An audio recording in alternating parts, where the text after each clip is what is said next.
ये तस्वीरें जो यूनाइटेड नेशन मुख्यालय से सामने आ रही हैं, ये मन को किस तरह से गौरव से भर देती हैं? नहीं, निश्चित, जैसे आपने ठीक कहा, आप ही की बात से जोड़ते हुए आपने कहा ये सॉफ्ट पावर भी है, ये डिप्लोमेसी भी है, और मैं ये तो कहूँगा कि एक नया आयाम डिप्लोमेसी का जो मोदी जी ने दुनिया के आगे पेश किया। और अभी जब हम उनका संबोधन सुन रहे थे, आप भी सुन रहे थे, तो एक बड़ा सुंदर वाक्य उन्होंने कहा कि इट इज़ ट्रूली यूनिवर्सल। और ट्रूली यूनिवर्सल होने का एहसास अगर हमें करवाया गया है सारी दुनिया को, सारी इंसानियत को, तो मोदी जी ने कराया 2014 में तुरंत सरकार बनने के बाद।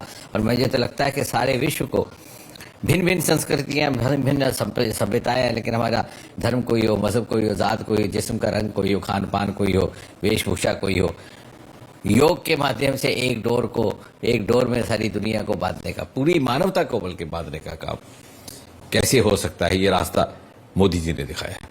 तो ये एक बहुत बड़ा उपहार मोदी जी का दुनिया के लिए। और मुझे लगता है कि आने वाले समय में एक नया आयाम ये सारे विश्व के लिए रहेगा। और जिस प्रकार की दृश्य आप दिखा रही हैं, निश्चय ये किसी भी भारतवासी को गौरवान्वित करेंगे। और दुनिया के अलग अलग मुल्कों को योगा के जरिए हिंदुस्तान से जिस तरह से हमने जोड़ा है, यकीनन वो अपने आप में अभूतपूर्व है। और अलग अलग देशों में भी ये तस्वीरें इस वक्त जारी होंगी सीधे यूएन मुख्यालय से। लेकिन यहाँ पर जितेंद्र जी, मैं आपसे आपका अनुभव जानना चाहूंगी, क्योंकि प्रधानमंत्री खुद भी योगा करते हैं और कहा जाता है अपने मंत्रियों को भी वो खास दिशा निर्देश देते हैं इस बारे में। तो आपको भी कोई खास टिप्स मिली हो, या आपने किस तरह से योगा को अपने जीवन में अपना कर रखा हुआ है? अपने अनुभव जरा शेयर करें आप। देखिए, जैसे अभी मोदी जी ने अपने संबोधन में कहा, मुझे लग रहा है कि 2-3 मिनट का उनका बहुत ब्रीफ सा संबोधन था, लेकिन एक योग विशेषज्ञ भी शायद उतनी अच्छी तरह से उस बात को समझ नहीं कर पाते। जैसे उन्होंने कहा, yoga is for holistic health, it is way to live in harmony, it gives mental calm and emotional content. अब ये 3-4 वाक्यों में उन्होंने वो सारा समझ कर दिया जो योग के गुण हैं।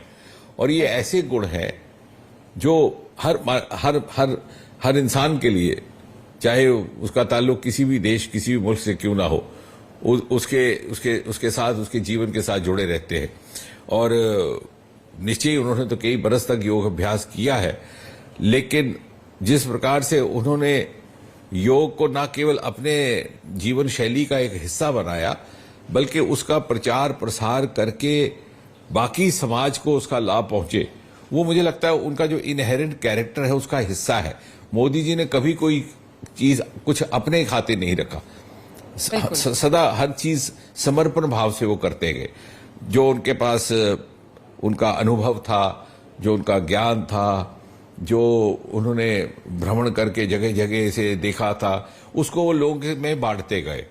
और सदा वो कहते भी हैं कि मैंने अपना कुछ नहीं रखा, सब में इसी में मुझे एनर्जी मिलती है, ऊर्जा मिलती है। और आज भी ये बात वही प्रमाणित हो रही है। वो योग जिसका अभ्यास मोदी जी कई वर्षों तक करते रहे, आधे दशक से भी अधिक, जिस योग को उन्होंने अपने जीवन का एक हिस्सा बनाया, आज वही मोदी जी इसी योग को दुनिया भर में हर व्यक्ति के जीवन का हिस्सा बनाने में सफल हुए हैं।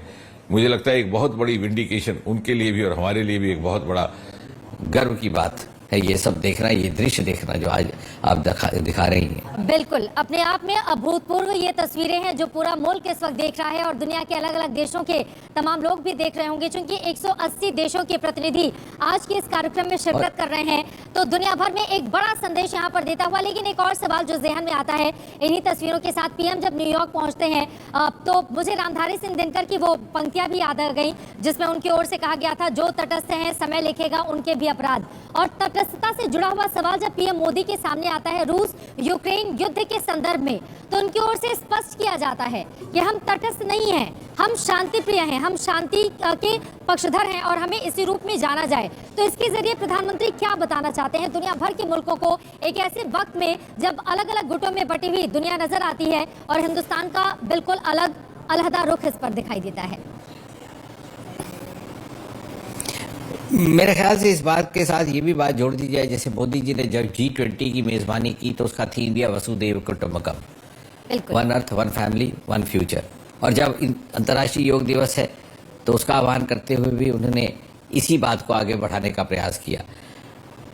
तो ये जब वो बात कहते हैं तो इससे केवल कथनी नहीं है, ये उनकी कन्विक्शन है, उनकी निष्ठा है, और वो इस कन्विक्शन के साथ ये दुनिया के आगे बात रख रहे हैं।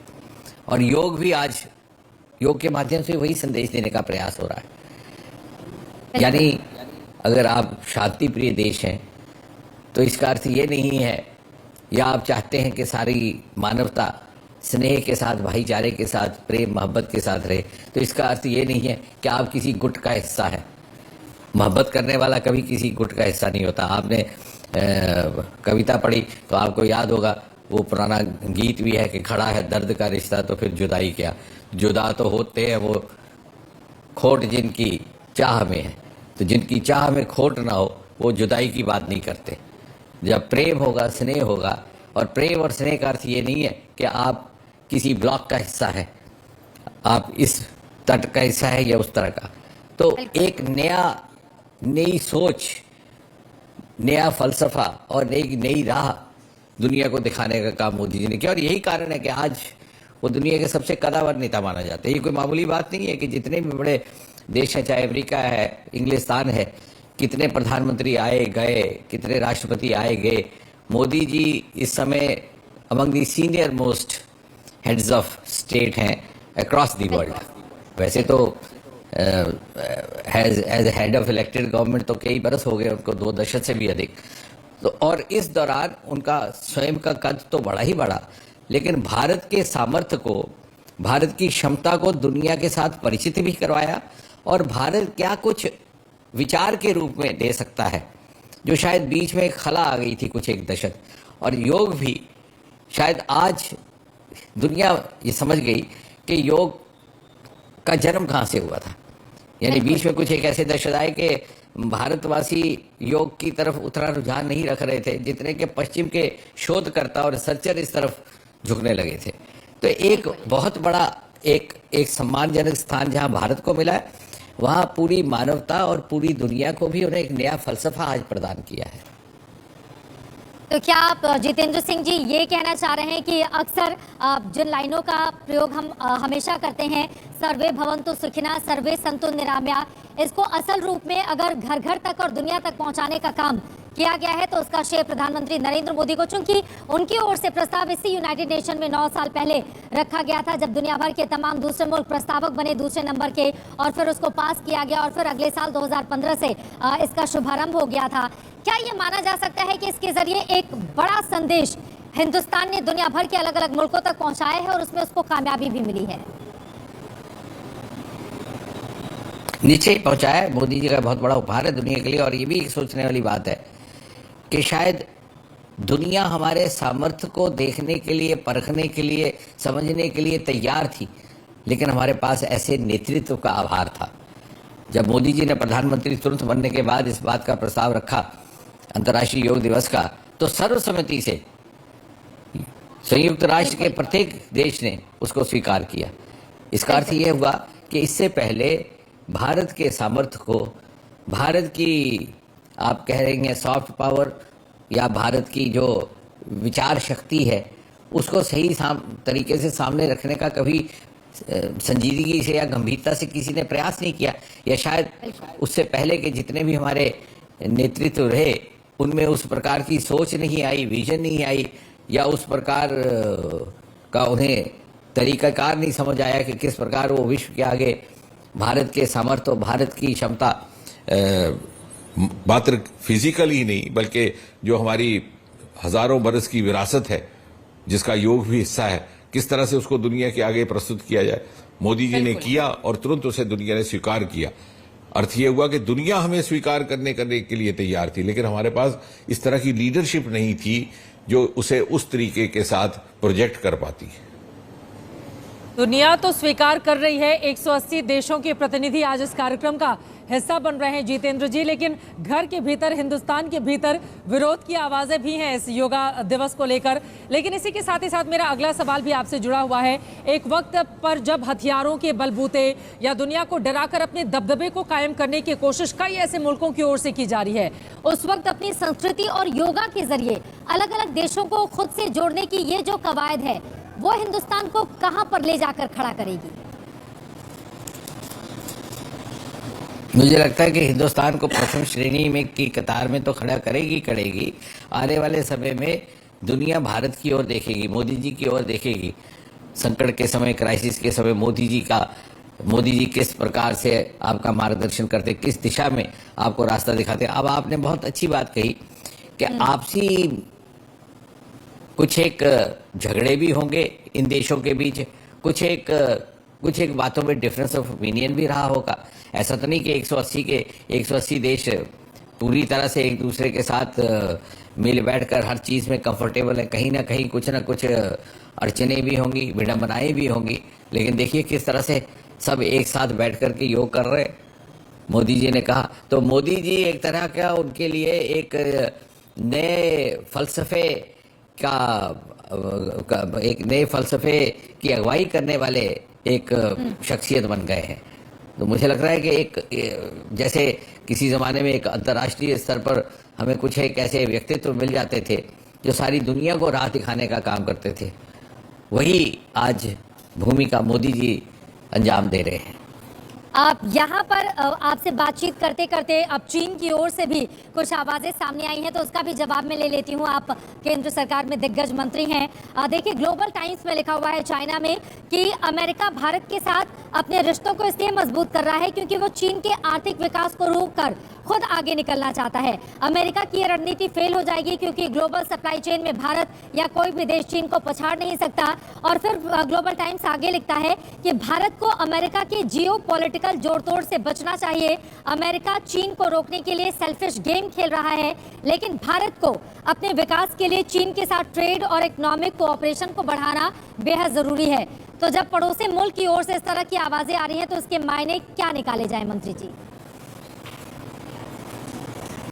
देखिए, इसका दो तरह से इसको देखा जाए। पहली बात तो जहाँ तक योग की बात है, चीन का नेतृत्व, वहाँ की लीडरशिप भले ही कुछ भी कहे, लेकिन हकीकत यह है कि चीन में भी घरों में आजकल योग अभ्यास शुरू हो गया है। जो आम नागरिक हैं चीन के, वो भी इसको इस्तेमाल कर रहे हैं। और जो चीन की पुरानी पद्धति है, चिकित्सा पद्धति, वो भी काफ़ी प्राचीन है, उसके साथ वो योग को जोड़ रहे हैं। तो देखिए, इस बात में कॉन्ट्रडिक्शन है जो कि भारत में नहीं है। भारत की पॉलिसी चाहे वो अंतर्राष्ट्रीय स्तर पर हो, राष्ट्रीय स्तर पर, उसमें कभी खासतौर मोदी जी के होते हुए कभी उसमें डुप्लीसिटी नहीं रही, जैसे शायद पिछली सरकारों में रही हो।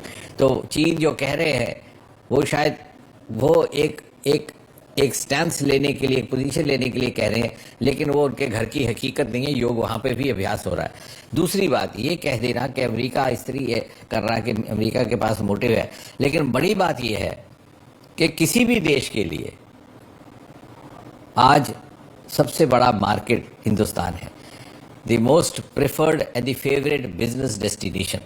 और चीन जब ये बात कह रहा है, जैसे आपने उनका वक्तव्य पढ़ा, तो शायद इसलिए कह रहा है कि वो हिंदुस्तान की मार्केट को अमेरिका के निस्बतन स्वयं अपने, लेकिन हकीकत अब वो तो खैर वो हमारा विवेक है और किस तरह से हमारे विदेश नीति के विशेषज्ञ आगे बढ़ते हैं। लेकिन इस सारी बात से कुल मिलाकर के ये भी एक निष्कर्ष निकलता है कि दुनिया का हर मुल्क अब ये मानता है कि India is a force to reckon with, is a country to reckon with, and possibly the best destination to engage with. अगर नहीं होता तो शायद आज चीन को ये बयान देने की जरूरत ही ना होती। बिल्कुल, बहुत शुक्रिया केंद्रीय मंत्री जितेंद्र सिंह जी।